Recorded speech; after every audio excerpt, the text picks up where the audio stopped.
आते रहेंगे। चलें ठीक है मैम। कॉस्ट एंड रेवेन्यू वाला हमारे पास चैप्टर है, ठीक है। स्टार्टिंग में बिल्कुल जो हमने पहली थ्योरी पढ़ी थी इकोनॉमिक्स में, उसमें प्रोडक्शन ऑफ वेल्थ की उन्होंने बात की थी कि हम दौलत जो है वो जब भी प्रोड्यूस करते हैं तो हमारे लिए 4 फैक्टर्स ज़रूरी होते हैं, ठीक है। अब सबसे पहले कॉस्ट होती क्या है? कॉस्ट ये होती है कि आप अपना बिज़नेस स्टार्ट करने के लिए अपना जो पैसा अपने बिज़नेस पे इन्वेस्ट करते हो वो आपकी कॉस्ट है और आपकी पूरी कोशिश होती है कि आपने जितना पैसा लगाया है उससे डबल या वही पैसा आपको वापस मिलना चाहिए। कॉस्ट हमारे पास क्या होती है? आप कोई भी बिज़नेस स्टार्ट कर रहे हो, कोई काम करना चाह रहे हो, उस पर आप अपना जो पैसा लगाओगे वो आपकी कॉस्ट है। अब आपने ज़मीन खरीदी, उस पर जो आपका पैसा लगा वो आपकी कॉस्ट है। बिल्डिंग अगर आप खड़ी करना चाह रहे हो, बिल्डिंग आपने बनाई, बिल्डिंग पे जो आपका पैसा लगा वो आपकी कॉस्ट है। आपने अगर गुड्स एंड सर्विसेज़ प्रोड्यूस की हैं, उन पर जो आपका पैसा लगा वो आपकी कॉस्ट है। अब जब भी आप प्रोडक्शन करते हो तो सबसे पहले आप देखोगे आपका पैसा कितना लगता है, ठीक है? फिर जब आपको पता चल जाएगा आपका इतना पैसा लगा है, आपको इतनी कॉस्ट जो है वो बियर करनी पड़ी है, तो आपकी कोशिश यही होगी कि उस कॉस्ट को किसी न किसी तरीके से मैं पूरा कर लूँ अपनी इसी प्रोडक्शन को सेल करके, तो ये हमारे पास कॉस्ट है। कॉस्ट क्या है? The amount of money which is spent on the production of a particular quantity of some commodity, कुछ भी प्रोड्यूस करने के लिए किसी भी स्पेसिफिक कमोडिटी की प्रोडक्शन करने के लिए आप अपना जो पैसा उस पर लगाओगे वो आपकी कॉस्ट ऑफ प्रोडक्शन होगी, यानी उस चीज को प्रोड्यूस करने में आपको इतना पैसा आपका लग गया है, ये आपकी कॉस्ट है। अब कॉस्ट जो है वो फैक्टर प्राइसिंग भी उसे बोलते हैं। फैक्टर प्राइसिंग किस सेंस में कि आप जब भी कोई चीज प्रोड्यूस करोगे तो 4 फैक्टर्स हमारे लिए जरूरी होते हैं। 4 फैक्टर्स में लैंड होनी चाहिए, सबसे पहले हम देखते हैं लैंड के बाद लेबर, लेबर के बाद कैपिटल कितना है हमारे पास और एंड पे हम देखते हैं प्रॉफिट कितना हुआ है, ठीक है। तो ये चारों सर्विसेज हमें फ्री में नहीं मिलेंगी। आप जिससे भी लैंड लोगे उससे उसका रेंट आप पे करोगे, तो रेंट आपकी कॉस्ट है। लेबर अगर आप लगाओगे तो लेबर को आपको वेजेस पे करनी पड़ेंगी, वो वेजेस आपकी कॉस्ट है, ठीक है। उसके बाद अगर आपने कैपिटल लिया है, आपके पास पैसा कम था, आपने बैंक से कर्जा ले लिया है, तो उस पर जो आप इंटरेस्ट पे करोगे वो भी कॉस्ट है जो आपको बियर करनी पड़ेगी। और फिर आप देखते हो कि आपको वो जो चीजें प्रोड्यूस की हैं आपने और उन्हें सेल किया मार्केट में, सेल करने के बाद आपको प्रॉफिट में आया या लॉस में आया, वो भी एक तरह की कॉस्ट है। यानी उस प्रॉफिट को फिर आपने सब में डिस्ट्रीब्यूट करना होता है इक्वली जिन जिन लोगों से आपने सर्विसेज ली हुई हैं, तो ये है कॉस्ट। कॉस्ट क्या होती है कि अगर आप अपना कोई भी काम या कोई भी बिजनेस स्टार्ट कर रहे हो उस पर आपका जो पैसा लगेगा वो कॉस्ट होती है। किसी भी स्पेसिफिक गुड की प्रोडक्शन के लिए आप जो पैसा लगाओगे वो कॉस्ट ऑफ प्रोडक्शन होगी। कॉस्ट ऑफ प्रोडक्शन को फैक्टर प्राइसिंग भी बोलते हैं, यानी फैक्टर्स 4 फैक्टर्स हैं। 4 फैक्टर्स की प्राइसेस देखने के बाद आप डिसाइड करोगे आपने जमीन लेनी है, आपने कितने लेबर लेने हैं, आपने बैंक से कितना कर्जा लेना है। ये तीनों चीजें देखने के बाद या और के बाद आप अपना प्रॉफिट देखोगे, देखने के बाद आप डिसाइड करोगे कि आपने दोबारा से अपने बिजनेस पे पैसा इन्वेस्ट करना है या नहीं करना, तो ये कॉस्ट है और इसे फैक्टर प्राइसिंग भी बोलते हैं। कॉस्ट फंक्शन क्या होता है? कॉस्ट फंक्शन होता है कि आपकी जो कॉस्ट है वो आपकी आउटपुट पे या आपकी प्रोडक्शन पे डिपेंड करेगी। अगर आप प्रोडक्शन या आउटपुट ज़्यादा करना चाह रहे हो, तो आपको कॉस्ट भी ज़्यादा बियर करनी पड़ेगी और अगर आप प्रोडक्शन जो है, वो कम करना चाह रहे हो, तो कॉस्ट भी आपको कम बियर करनी पड़ेगी, यानी आपका पैसा कम लगेगा। अगर आपने प्रोडक्शन ज़्यादा करनी है, तो प्रोडक्शन ज़्यादा करने के लिए आपको इन्वेस्टमेंट भी ज़्यादा चाहिए, आपको लेबर भी ज़्यादा चाहिए होंगे, आपको लैंड पहले आप छोटी-सी ज़मीन पे काम कर रहे थे, अब आपको ज़मीन भी काफ़ी बड़ी एरिया पे चाहिए होगी वो, ठीक है? और आप अगर ज़्यादा पैसा लगाओगे तो आपकी पूरी कोशिश होगी कि आपको प्रॉफ़िट भी पहले से डबल होना चाहिए। तो कॉस्ट जो है वो हमारी आउटपुट पे या हमारी प्रोडक्शन पे डिपेंड करती है कि हमारी प्रोडक्शन जो है वो कितनी है। अगर प्रोडक्शन ज़्यादा करना चाह रहे हैं तो कॉस्ट भी हमें ज़्यादा बियर करनी पड़ेगी और अगर हम प्रोडक्शन कम करना चाह रहे हैं तो कॉस्ट हमें कम बियर करनी पड़ेगी। ठीक है? मैम कॉस्ट हमारे पास कॉस्ट वाला चैप्टर हम पढ़ रहे हैं। कॉस्ट होती है बेसिकली लागत, उर्दू में इसे लागत बोलते हैं। जो पैसा हम अपने बिज़नेस पर लगाते हैं वो हमारी कॉस्ट होती है। कोई भी स्पेसिफिक गुड आप प्रोड्यूस करना चाह रहे हो, उसकी प्रोडक्शन करना चाह रहे हो, उस पर आपका जो पैसा लगेगा वो आपकी कॉस्ट होगी। या कुछ भी गुड्स एंड सर्विसेज आप प्रोड्यूस करने चाह रहे हो या प्रोड्यूस कर रहे हो, उस पर आपका जो पैसा लग रहा है वो आपकी कॉस्ट ऑफ प्रोडक्शन है। यानी जिन भी चीज़ों की आप प्रोडक्शन कर रहे हो उस पर आपका जो पैसा लग रहा है वो आपकी कॉस्ट है। मैम ठीक है? और कॉस्ट फंक्शन हमारी जो है वो आउटपुट पे डिपेंड करता है। जितनी ज़्यादा प्रोडक्शन होगी, उतनी ज़्यादा कॉस्ट बियर करनी पड़ेगी और अगर प्रोडक्शन कम होगी, तो कॉस्ट भी कम बियर करनी पड़ेगी। यहाँ तक क्लियर है? किसी का कोई मसला? क्लियर है मैम। क्लियर है यहाँ तक? चलो मैम आगे इसकी टाइप्स हैं। जी जी मैम जो सप्लाई वाला चैप्टर था मैम, उसकी assumptions में जी तो जी हमने पढ़ा था कि अगर कॉस्ट जो हाँ है वो जी कम हो बोलिए। जाएगी अगर प्रोडक्शन ज्यादा की जाएगी तो। कॉस्ट कम हो कॉस्ट जाएगी, हाँ कम हो जी। जाएगी अगर, वो तो एक्सपीरियंस मैम पे डिपेंड इसमें करता है, वो आपने आगे भी कर्व पढ़ने हैं। ये सिंपल आपको एक बेसिक रिलेशनशिप बताया हुआ है कि कॉस्ट हमारी प्रोडक्शन पे डिपेंड करती है। अभी आप ये कर्व स्टार्ट कर रहे हैं ना, इसमें आप आगे यही पढ़ोगे कि जैसे जैसे एक्सपीरियंस जो है वो ज्यादा होगा, जैसे जैसे एक्सपीरियंस जो है वो हमारा ज्यादा होता जाएगा, वैसे वैसे हमें पता चलता जाएगा कि किस जगह पर हमने पैसा ज्यादा इन्वेस्ट करना है और कहाँ पर हमें पैसा कम इन्वेस्ट करके हम ज्यादा से ज्यादा प्रॉफिट गेन कर सकते हैं। वो उस सेंस में आ जाएगा एक्सपीरियंस पे। आपको अगर मार्केटिंग आ गई, आपको एडवर्टीजमेंट आ गई अपनी चीज की करने की, मार्केटिंग का पता चल गया कि आपकी चीज किस जगह पर ज्यादा सेल हो रही है, किस किस जगह पर आपकी चीज की डिमांड ज्यादा है, तो ये जो कॉस्ट कम होने वाली बात है ये वहां पे अप्लाई होगी। ठीक है। मैम हम फिर ये कह सकते हैं अगर हमें अपनी राइट ऑडियंस का पता चल गया तो हमारी कॉस्ट जो है वो कम हो हाँ जाएगी। जी, हाँ जी कह सकते हो। अभी तो ये स्टार्टिंग है, सिंपल आपको बताया कि आपकी कॉस्ट जो है वो आपकी प्रोडक्शन पे डिपेंड करेगी। अब एक नया इंसान, नया आदमी, नए आप अपनी एग्जांपल ले लो, आप नए नए बिजनेस में गए हो, आपको नहीं पता क्या चीज सही है क्या चीज गलत है। शुरू में तो आपसे बहुत मिस्टेक्स होंगी। जैसे आप कॉस्ट अगर ज्यादा भी करोगे और प्रोडक्शन ज्यादा भी करोगे तो आपको कॉस्ट ज्यादा ही बियर करनी पड़ेगी, आपका ज्यादा पैसा लगेगा। जब तक आपको एक्सपीरियंस नहीं होगा आपका पैसा ज्यादा इन्वेस्ट होगा। जैसे ही आपको एक्सपीरियंस हो जाएगा उस चीज का, फिर आपको पता चल जाएगा किस जगह पर पैसा ज्यादा इन्वेस्ट करना है और कहाँ पर पैसा कम इन्वेस्ट करना है। ठीक है, क्लियर हो गया? Yes ma'am. चलो अब है कॉस्ट कॉन्सेप्ट्स है, इन्हें कॉस्ट की टाइप्स भी बोलते हैं। ठीक है, ये बहुत इंपॉर्टेंट है। सबसे पहले actual cost and opportunity cost है। ये दो तो हैं, आप इनको एक एक भी कर लो, यानी एक्चुअल कॉस्ट अलग करोगे, अपॉर्चुनिटी कॉस्ट अलग हो जाएगी। ठीक है, इकट्ठी साथ में नहीं करोगे। सबसे पहले एक्चुअल कॉस्ट है। एक्चुअल कॉस्ट क्या होती है? जो असल में एक फर्म को, एक बिजनेस होल्डर को, एक शॉपकीपर को बियर करनी पड़ती है, बर्दाश्त करनी पड़ती है, पे करनी पड़ती है, वो एक्चुअल कॉस्ट होती है। एक्चुअल कॉस्ट क्या होती है? जो रियलिटी में एक बिजनेस होल्डर को, एक इंडस्ट्रियलिस्ट को, एक फर्म को, एक शॉपकीपर को, स्मॉल फर्म को, सबको बियर करनी पड़ती है, वो हमारी एक्चुअल कॉस्ट है। उसमें क्या क्या पेमेंट्स आपकी होंगी? आपने लेबर रखे हैं तो लेबर को आपने हर हाल में वेजेस देनी है, चाहे आपको प्रॉफिट हुआ है चाहे आपको लॉस हुआ है, लेबर को आप वेजेस पे करोगे।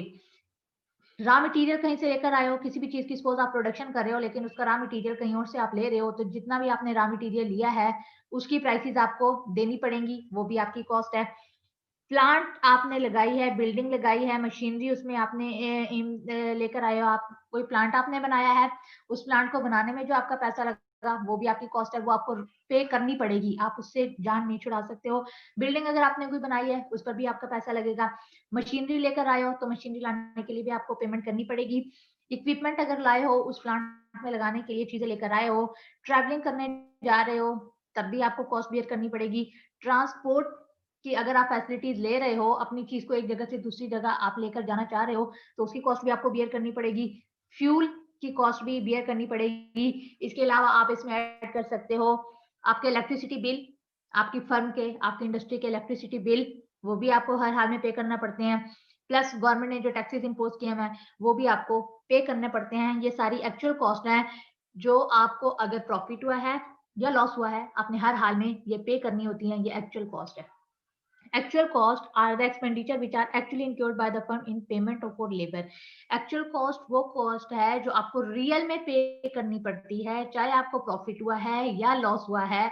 ये सब की आपने जितनी भी जिस जिसकी जो जो सर्विस ली है उनकी सर्विसेज की पेमेंट आप करोगे। और इसमें जो टोटल मनी एक्सपेंसेस, इसको जो है वो बुक ऑफ अकाउंट्स में रिकॉर्ड के तौर पर रखा जाता है और फिर जब गवर्नमेंट आपसे मांगेगी तो आप बुक ऑफ अकाउंट्स उन्हें प्रोवाइड कर दोगे और उसकी बेस पे गवर्नमेंट आप पर टैक्स इंपोज करेगी। अगर आपको प्रॉफिट ज्यादा हुआ है, आपकी फर्म कॉन्टिन्यूसली प्रॉफिट में जा रही है तो टैक्स ज्यादा पे करना पड़ेगा, और अगर फर्म लॉस में जा रही है तो हो सकता है गवर्नमेंट की तरफ से आपको सब्सिडी मिल जाए, गवर्नमेंट आप पे टैक्सेस हटा दे या कोई भी एक चीज आपको फ्री कर दे, वो एक्चुअल कॉस्ट में आता है। एक्चुअल कॉस्ट वो कॉस्ट जो हर हाल में हमें पे करनी है, चाहे हमें प्रॉफिट हुआ है या लॉस हुआ है, यानी उसमें लेबर आ जाएंगी, लेबर की वेजेस, मटेरियल अगर हमने कहीं से लिया वो, हमारे इलेक्ट्रिसिटी बिल, हमारे टैक्सेस, मशीनरी की पेमेंट्स, इक्विपमेंट्स अगर हमने लिए हैं वो, हम ट्रैवलिंग करने जा रहे हैं उसकी पेमेंट्स, अगर हम ट्रांसपोर्ट यूज कर रहे हैं तो वो, और प्लस फ्यूल के जो चार्जेस हैं वो सब कुछ हमें बियर करना पड़ेगा, वो हमारी एक्चुअल कॉस्ट है। और एक्चुअल कॉस्ट को बुक ऑफ अकाउंट में हम रिकॉर्ड के तौर पर रखते हैं, यानी एक साल में, साल के एंड पे अगर आप अपना प्रॉफिट देखते हो, फर्म का प्रॉफिट आप देखना चाह रहे हो, तो पूरे साल में जिस जिस एक छोटी चीज पर भी अगर आपने पैसा लगाया है तो वो सब कुछ आप बुक ऑफ अकाउंट्स में मेंशन करोगे। और अगर गवर्नमेंट आपसे आपकी फर्म का रिकॉर्ड मांगेगी कि आपने किस किस जगह पर क्या क्या पैसा लगाया है और अपनी फर्म से आपने इस साल कितनी अर्निंग की है, तो आप वही बुक ऑफ अकाउंट गवर्नमेंट को प्रोवाइड कर दोगे। ये है हमारे पास एक्चुअल कॉस्ट। उसके बाद है हमारे पास अपॉर्चुनिटी कॉस्ट। अपॉर्चुनिटी कॉस्ट पहले भी आप पढ़ चुके हो चैप्टर नंबर 1 पे, बेस्ट अल्टरनेटिव फॉर गॉन, यानी इंसान हमेशा अच्छे से अच्छे की तलाश में रहता है। अगर आप एक फर्म में काम कर रहे हो, वहां पर आपको 15,000 वो सैलरी पैकेज दे रहे हैं, उसी के साथ अगर उसी टाइम पे कोई दूसरी फर्म आपको ऑफर करे कि आप हमारे पास आकर काम करें और हम आपको 25,000 या 30,000 आपकी सर्विसेज का पे करेंगे, तो आप फर्स्ट फर्म को छोड़ के फर्म बी की तरफ जब मूव करोगे तो ये आपकी अपॉर्चुनिटी कॉस्ट है। Opportunity cost is the loss of income due to opportunity forgone. Income का लॉस, यानी अगर आपको कोई एक अच्छी अपॉर्चुनिटी मिली है तो आपने फर्म ए की इनकम को छोड़ के फर्म बी की इनकम को एक्सेप्ट कर लिया है, तो ये अपॉर्चुनिटी कॉस्ट है। ठीक है, लेकिन मैम इसमें हमें और ये लॉस तो कोई नहीं हुआ। किसमें? यहाँ लिखा हुआ है ना लॉस ऑफ अपॉर्चुनिटी इनकम। जी, लेकिन लॉस तो कोई नहीं हुआ। लॉस ऑफ इनकम का मतलब आपने फर्म ए की इनकम छोड़ दी, ठीक है, जी छोड़ दी ना, तो वो एक तरह का लॉस ही हो गया। आप फर्म बी की तरफ मूव कर गए, वहां पर आपको सैलरी पैकेज वो ज्यादा दे रहे थे, है तो प्रॉफिट, लेकिन फर्म ए की इनकम छोड़ दी तो लॉस तो हुआ ना फर्म ए को।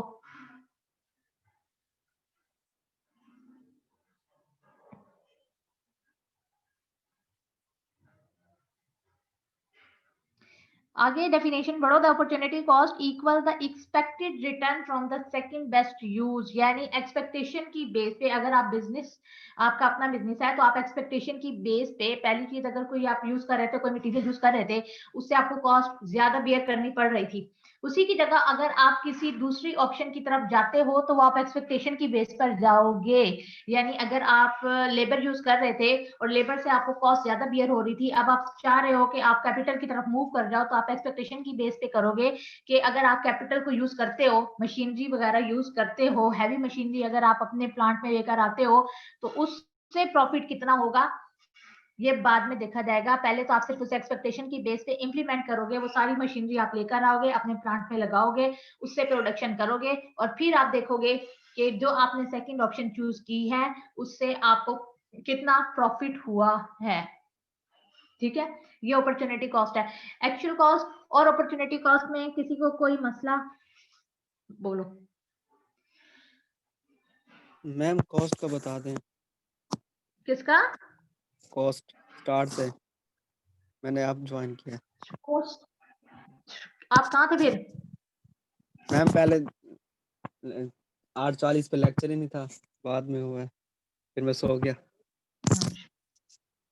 चल अब ऐसे भी मैं सो बता जाओ। देती हूँ। अच्छा, एक्चुअल और अपॉर्चुनिटी, और एक्चुअल और अपॉर्चुनिटी कॉस्ट में किसी को कोई मसला? जल्दी से बोलो। No ma'am. क्लियर है सबको? मैम एक्चुअल दोबारा। अच्छा, हमने पढ़ा रोल नंबर 6 कॉस्ट वाला चैप्टर हम पढ़ रहे हैं। कॉस्ट होती क्या है? कॉस्ट बेसिकली आप कोई भी बिजनेस स्टार्ट करोगे उस पर आपका जो पैसा लगता है वो हमारी कॉस्ट होती है। जैसे the amount of money which is spent on the production of particular quantity of some commodity. किसी भी कमोडिटी की प्रोडक्शन करने के लिए आप अपना जो पैसा लगाओगे वो आपकी कॉस्ट ऑफ प्रोडक्शन है। यानी अगर आपने लेबर ली है उस चीज को प्रोड्यूस करने के लिए, तो लेबर को जो आप वेजेस पे करोगे वो आपकी कॉस्ट है। लेबर की तो वो वेजेस है लेकिन आपकी कॉस्ट है। अगर आपने जमीन ली है तो जमीन वाले को आप रेंट पे करोगे, तो जमीन वाले की वो इनकम लेकिन आपकी कॉस्ट है, आपने हर हाल में वो वापस लेने होते हैं पैसे। कैपिटल अगर आपने बैंक से कर्जा लिया हुआ है तो उस पे आप इंटरेस्ट पे करोगे, वो इंटरेस्ट बैंक वालों की इनकम और आपकी कॉस्ट, और प्रॉफिट अगर आपको हुआ है अपनी उस फर्म से तो वो आपकी एक तरह की कॉस्ट में ही आ जाएगी, क्योंकि उसी प्रॉफिट को आप सब में इक्वली डिस्ट्रीब्यूट कर दोगे। यानी अगर आप उस प्रॉफिट में से आप अपनी पहले कॉस्ट पूरी करोगे कि आपने जितना जितना पैसा लगाया है, क्या उस प्रॉफिट में से आपका वो पैसा पूरा हो रहा है या नहीं हो रहा।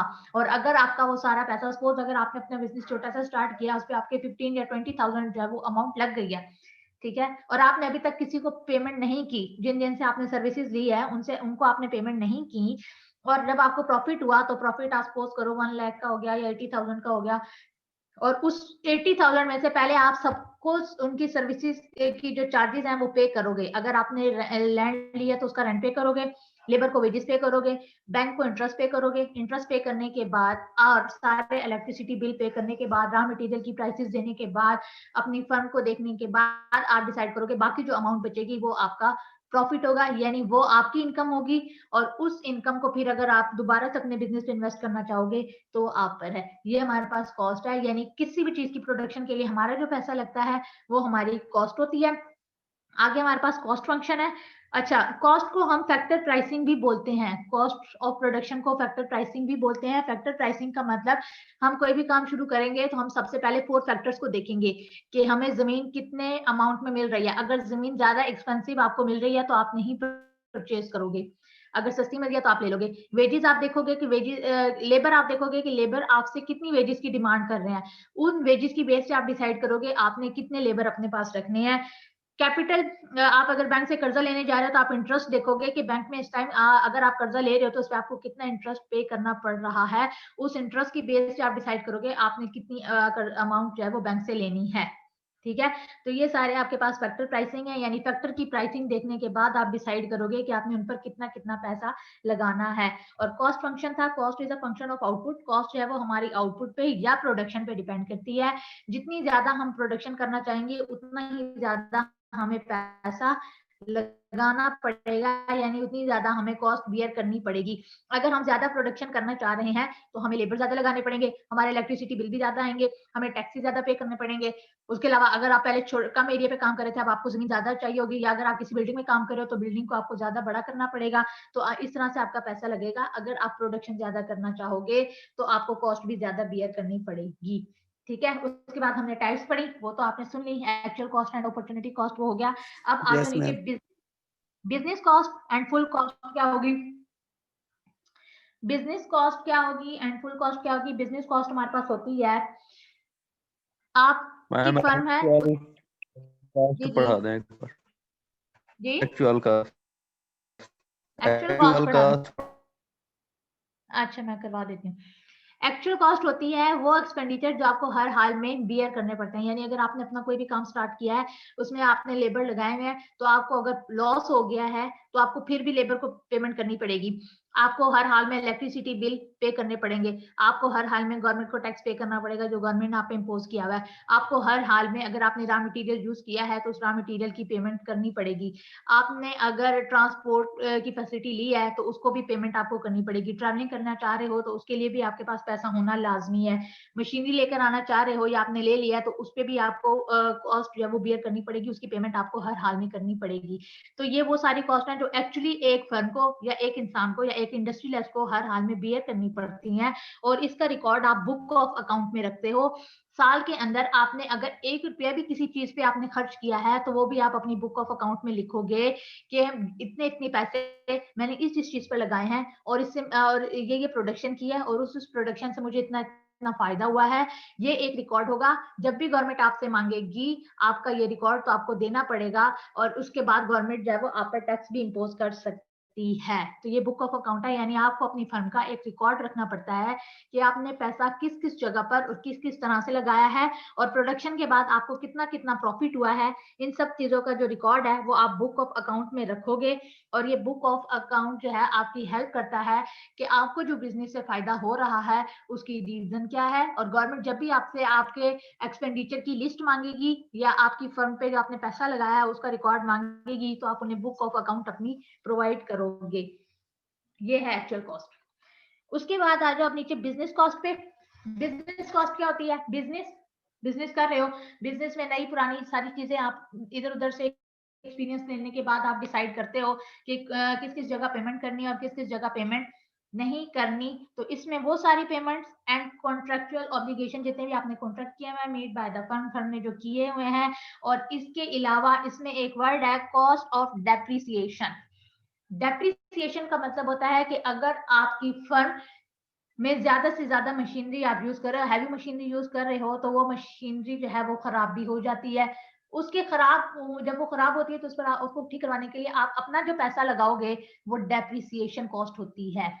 आपके पास मशीनरी है, आपकी फर्म जो है वो कैपिटल को यूज कर रही है, कभी ना कभी वो कैपिटल खराब हो जाता है या चलते चलते रुक जाता है, तो उसको ठीक करवाने पे आपका अपना जो पैसा लगेगा वो डेप्रिसिएशन कॉस्ट होगी। तो बिजनेस कॉस्ट में सारी नई न्यू कॉस्ट और जितनी भी आपके पास पुरानी मशीनरी थी उसको ठीक करवाने पे आपका जो पैसा लगा उसका रिकॉर्ड वो बिजनेस कॉस्ट में आ जाएगा। बिजनेस कॉस्ट हमारे पास क्या होगी? बिजनेस कॉस्ट होती है कि आपने अगर न्यू आपने कोई फंड बनाई है, उसमें आप नया कैपिटल लेकर आए हो, नई इन्वेस्टमेंट आपने की है, नए प्रोजेक्ट्स आपके स्टार्ट हुए हैं उनका रिकॉर्ड, प्लस आपकी पहले से जो फर्में काम कर रही हैं उनमें अगर कोई मशीनरी या कोई कैपिटल खराब हो गया है तो उसको ठीक करवाने पे आपका जो पैसा लगेगा उसे डेप्रिसिएशन कॉस्ट बोलते हैं। प्लस वो डेप्रिसिएशन कॉस्ट का जो रिकॉर्ड है वो बिजनेस कॉस्ट में आता है। बिजनेस कॉस्ट जो है वो इंपॉर्टेंट होती है आपका प्रॉफिट को कैलकुलेट करने के लिए, एक्चुअल में आपको प्रॉफिट कितना हुआ है उसे कैलकुलेट करने के लिए, या अगर आपको लॉस हुआ है तो उस लॉस को कैलकुलेट करने के लिए बिजनेस कॉस्ट जो है वो बहुत ज्यादा फायदेमंद होती है। और इसके बदले अगर आपने इनकम टैक्स वगैरह का रिकॉर्ड और जितने भी लीगल पर्पजेस से आपने प्रोडक्शन किया है उन सबका रिकॉर्ड हम बिजनेस कॉस्ट में लिखते हैं। बिजनेस कॉस्ट क्या होगी?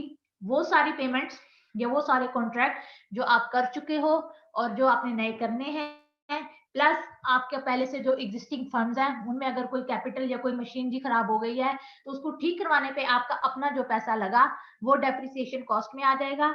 उसका जो रिकॉर्ड है वो बिजनेस कॉस्ट है। और बिजनेस कॉस्ट क्यों इंपॉर्टेंट है? बिजनेस कॉस्ट हम फर्म का एक्चुअल प्रॉफिट कैलकुलेट करने के लिए, या अगर फर्म लॉस में जा रही है तो उसकी रीजंस क्या है उसको कैलकुलेट करने के लिए, और लीगल रिसोर्सेज से आपने प्रोडक्शन जो की है उसका सारा रिकॉर्ड बिजनेस कॉस्ट में आ जाएगा। उसके बाद है फुल कॉस्ट। फुल कॉस्ट क्या होगी? फुल कॉस्ट में दो कॉस्ट इंक्लूड होती हैं, यानी फुल कॉस्ट सम होगी अपॉर्चुनिटी कॉस्ट का प्लस नॉर्मल प्रॉफिट का। फुल कॉस्ट इक्वल होगी opportunity cost plus normal profit, यानी फुल कॉस्ट में ये दो कॉस्ट आपके पास इंक्लूड होंगी, अपॉर्चुनिटी कॉस्ट और नॉर्मल प्रॉफिट। अपॉर्चुनिटी कॉस्ट आप पहले पढ़ चुके हो कि इंसान हमेशा बेहतर से बेहतर की तलाश में रहता है। आप फर्स्ट ऑप्शन को रिजेक्ट करके आप सेकंड की बेस्ट की तरफ मूव करोगे तो वो आपकी अपॉर्चुनिटी कॉस्ट है, ठीक है। और नॉर्मल प्रॉफिट जो होता है, नॉर्मल प्रॉफिट ये होता है जिसमें आपकी प्रॉफिट और आपकी कॉस्ट दोनों इक्वल हो जाती हैं। यानी आपने अगर एक बिजनेस स्टार्ट किया है, उस बिजनेस पे आपने 15,000 इन्वेस्ट किए हैं और जब आप देखते हो आपको प्रॉफिट आया, चीजों को सेल करने के बाद भी आपके पास 15,000 ही आए, ना उससे ज्यादा आए ना उससे कम आए, इक्वल 15,000 आए, तो ये नॉर्मल प्रॉफिट है। यानी जितना आपने पैसा लगाया रिटर्न में आपको उतना ही वापस मिल गया, ये नॉर्मल प्रॉफिट है। नॉर्मल प्रॉफिट क्या होता है? Necessary means of earning in addition to alternative cost which firm must get to remain in its present occupation। अपने आप को बिजनेस में रखने के लिए, स्टेबल करने के लिए हर फर्म के लिए नॉर्मल प्रॉफिट बहुत जरूरी होता है। अगर आप ज्यादा प्रॉफिट गेन नहीं कर रहे हो तो हर फर्म की ये कोशिश होती है कि उसे नॉर्मल प्रॉफिट तो मिलना ही चाहिए। यानी अगर आप 15,000 आपने अपने बिजनेस पे लगाए हैं तो आप अगर ज्यादा प्रॉफिट नहीं गेन कर पा रहे हो तो आपकी पूरी कोशिश होगी कि किसी तरीके से आपको 15,000 बैक आपको वापस मिल जाए, दोबारा आपके पास आ जाए। तो ये आपके पास नॉर्मल प्रॉफिट है, यानी जितना पैसा आपने लगाया चीजों की प्रोडक्शन पे, उनको प्रोड्यूस करने के बाद आपको जो है उतना ही पैसा मिल गया वापस, ये नॉर्मल प्रॉफिट है, ठीक है। तो आपके पास जो फुल कॉस्ट है वो सम होती है अपॉर्चुनिटी कॉस्ट का और प्लस नॉर्मल प्रॉफिट का। क्लियर है यहाँ तक? यहाँ तक मैम कोई मसला? जी जी मैम, अगर मैंने किसी भी बिजनेस में 15,000 इन्वेस्ट किया और मंथ हाँ के जी। लास्ट में मैंने वो सारी चीजें बेच दी हैं और मेरे पास वही 15,000 आया सब पेमेंट्स करने के बाद, वो तो मेरी हाँ जी। इन्वेस्टमेंट हुई। वो इन्वेस्टमेंट हो गई ना। अभी आपने पेमेंट नहीं की, 15,000 मतलब आपने चीजें परचेज की, उनकी पेमेंट आपने अभी नहीं की, और चीजें सेल करने के बाद आपको 15,000 मिल गया, तो वो 15,000 जिससे आपने कर्ज लिया था, जिससे जो चीज ली थी, उसकी पेमेंट में आपने उनको वापस कर दिया, तो आपके पास तो कुछ नहीं बचा ना। वो नॉर्मल प्रॉफिट है, यानी जितना आपकी कॉस्ट थी उतना ही आपको प्रॉफिट हो गया, लॉस में नहीं गए। यानी आपको किसी के आगे जाके ये नहीं कहना पड़ा कि इस दफा मेरी एक्सपेंडिचर ज्यादा हो गए हैं। सपोज आप कह सकते हो जितने आपके एक्सपेंडिचर थे उतनी ही आपकी इनकम है, ये नॉर्मल प्रॉफिट है। जितने आपके एक्सपेंडिचर थे उतनी ही आपको इनकम मिल गई, यानी एक्सपेंडिचर भी 15,000 और इनकम भी 15,000 इक्वल हो गए। जितना अर्न किया सारा का सारा दोबारा से कंज्यूम कर लिया, तो वो आपके पास नॉर्मल प्रॉफिट है। तो मैम प्रॉफिट तो हुआ ही नहीं। तो वही ना, ये नॉर्मल प्रॉफिट है, यानी आप बिजनेस में तो हो ना।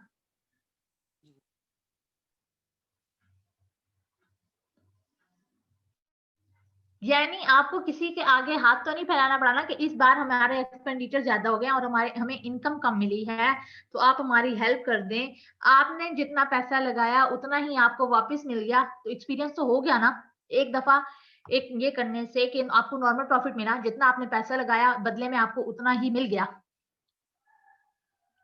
तो आपने जिसकी जो पेमेंट करनी थी करने के बाद एक दफा एक्सपीरियंस हो गया, अगली दफा आप ज्यादा अच्छे तरीके से परफॉर्म करोगे, तो नॉर्मल से वो प्रॉफिट जब वो एब नॉर्मल प्रॉफिट में भी जा सकता है। मैम वो फुल कॉस्ट को एक मुख्तसर में बताएं जरा।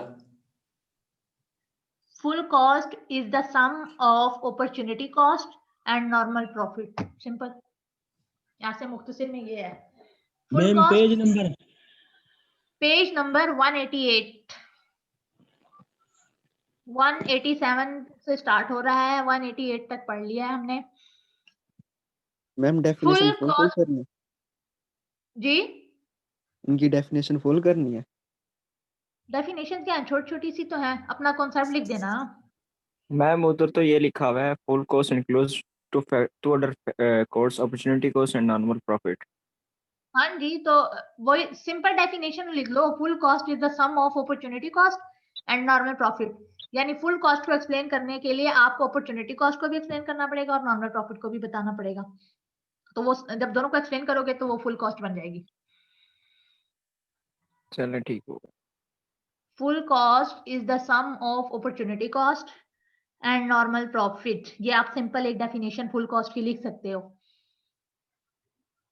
और नॉर्मल प्रॉफिट वो मिनिमम प्रॉफिट जो आपको बिजनेस में रहने के लिए जरूरी होता है, वो नॉर्मल प्रॉफिट होता है। यानी जितनी आपको कॉस्ट बियर करनी पड़ी उतना ही आपको प्रॉफिट मिल गया, वो नॉर्मल प्रॉफिट है। मैम नॉर्मल प्रॉफिट की डेफिनेशन में इन्होंने वर्ड इस्तेमाल किया हुआ है अल्टरनेटिव कॉस्ट। अल्टरनेटिव कॉस्ट का यहाँ पे मतलब अपॉर्चुनिटी कॉस्ट ही है या ये कुछ और चीज है?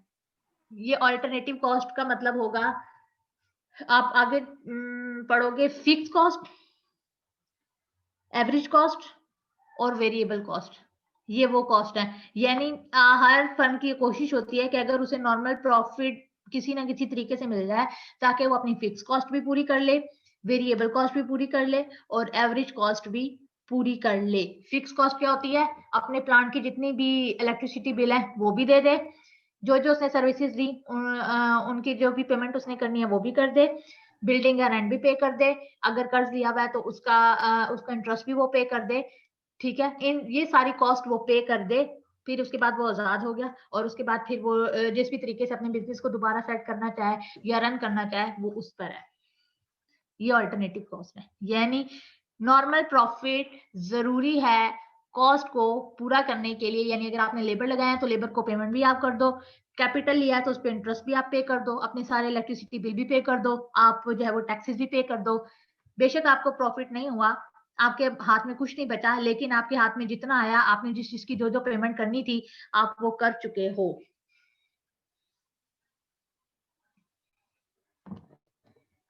यहाँ तक किसी को मैम कोई मसला? जी मैम, ये जो मैम नॉर्मल प्रॉफिट है, ये नॉर्मल प्रॉफिट वही है जो हमने इन्वेस्ट किया था वही वापस आएगा, वही आपके पास वापस आ गया। और उसके बाद वो हमने सारी पेमेंट्स भी करनी है। यानी अगर हमने लैंड लेबर इनकी हाँ जी, सबकी वो वेजेस भी पे करनी है। हाँ जी, वो सब इसी में से आपने पे करनी है। तो मैम उसके बाद तो कुछ भी ना बचा, इसका मतलब लॉस हुआ है हमें। लॉस नहीं हुआ, मतलब बिजनेस में रहने के लिए जरूरी है। आप दोबारा से बैंक के पास जाके, बैंक को आपने एक दफा इंटरेस्ट पे कर दिया, बैंक का कर्ज उतार दिया, आप दोबारा से बैंक के पास जाके पैसा मांगोगे तो बैंक आपको पेमेंट देगा, क्योंकि आप ऑलरेडी उनको, आपने जितना भी कर्जा लिया था आप उन्हें पे कर चुके हो, टाइम पे किया आपने। ठीक है, दोबारा जाओगे तो वो आपकी हेल्प करेंगे। इसी तरह लेबर को आप एक दफा पे कर चुके हो, ठीक है, लेबर से अगर आप दोबारा सर्विसेज लोगे तो लेबर आपको सर्विसेज प्रोवाइड करेगा। ठीक है, ये है नॉर्मल प्रॉफिट।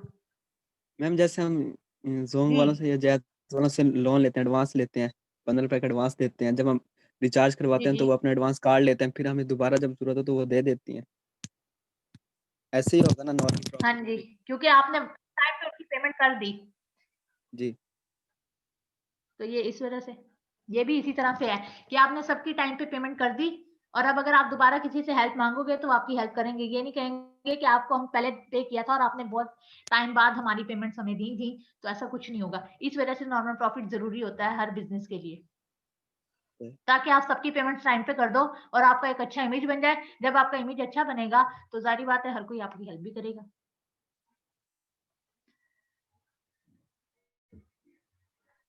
मैम इसमें प्रॉफिट को भी मद्देनजर रखेंगे, यानी कि अगर हमें बहुत ज्यादा प्रॉफिट हुआ है तो वो एक अलग थीम हो जाएगी, अगर कम। नॉर्मल प्रॉफिट में आ जाता है। इसमें ये होता है कि आप, अगर आपको बहुत ज्यादा प्रॉफिट हो गया है तो आप इजीली सबकी, जिसकी जो पेमेंट करनी थी वो पेमेंट करने के बाद भी आपके पास पैसा बच गया है, तो वो एबनॉर्मल प्रॉफिट होगा। यानी आपको बहुत ज्यादा प्रॉफिट हुआ है, और वो प्रॉफिट हुआ क्यों? आपके पास एक्सपीरियंस था, आपके पास प्लान था प्रॉपर, आपका जो प्रोजेक्ट था वो बेस्ट था, आपने एडवर्टीजमेंट अच्छी की होगी, बहुत सारी रीजंस आ जाती हैं इसमें। मैम जब सब कुछ अच्छा गया तो फिर एबनॉर्मल क्यों है? एबनॉर्मल का मतलब होता है एक्स्ट्रा ऑर्डिनरी प्रॉफिट। ओके। यानी प्रॉफिट जो है वो ग्रेटर होगा कॉस्ट से। प्रॉफिट ज्यादा होगा, कॉस्ट आपकी कम होगी, यानी आपका पैसा कम लगा होगा और रिटर्न में जो आपको मिला है वो कॉस्ट से ज्यादा मिला होगा। और मैम अगर कम हो तो वो ये लॉस में आ जाता है, नॉर्मल लॉस में आ जाएगा। और अगर इक्वल होगा तो नॉर्मल प्रॉफिट में आ जाएगा, यानी कॉस्ट और प्रॉफिट इक्वल हो गए तो नॉर्मल प्रॉफिट। कॉस्ट कम हो, कॉस्ट ज्यादा होगी और प्रॉफिट जब वो कम होगा तो वो लॉस में चला जाएगा, और अगर प्रॉफिट ज्यादा होगा और कॉस्ट कम होगी तो वो एबनॉर्मल प्रॉफिट में आएगा।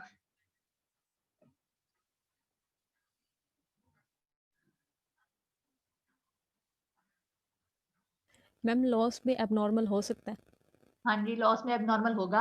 आप आगे कंडीशन चारों पढ़ोगे, चारों कंडीशन आपने पढ़नी है। लॉस में एबनॉर्मल होगा, लॉस यानी आपको कॉस्ट आपकी बहुत ज्यादा थी और रिटर्न जो मिला वो बहुत ही ज्यादा कम है। और एबनॉर्मल लॉस में शट डाउन की कंडीशन आ जाती है कि आपको अपना बिजनेस शट डाउन करना पड़ेगा, आपको मार्केट को छोड़ के जाना पड़ेगा। वो एबनॉर्मल लॉस की कंडीशन होती है। अटेंडेंस दे दो जल्दी से सीआर को, टाइम बहुत कम रह गया है। मैंने स्क्रीनशॉट ले लिया है। मैं चलो आप मुझे भेज दो। जी जी मैम आपने कहा था कि ना डिमांड वाले चैप्टर में कोई मसला हो तो मुझे बताना। हाँ जी, मैम मसला इसका ये है, बता जी मैम, ये जो क्या मैम मसला है है? इनकम इलास्टिसिटी ऑफ डिमांड, हाँ जी मैम इसका आपने बताया था जो पॉइंट्स है ना, जो इलास्टिसिटी फाइंड करनी है, वो जो प्राइस वाले मेथड किए थे ना वही सेम। जी जी हाँ मैम जी आगे है income elasticity of demand, superior and जी इंफीरियर गुड्स। मैम इसके भी वही 3 मेथड हमने करने हैं। हाँ जी, ये वही, ये फिर कल डिस्कस करते हैं क्योंकि टाइम खत्म हो गया। जी मीटिंग जो है वो खत्म होने वाली है, तो कल स्टार्टिंग में मैं आपको इसी का बता दूंगी। ठीक है, ठीक है मैम। चल ये लाजमी आप पॉइंट्स कर लेना जो आज हमने कॉस्ट वाला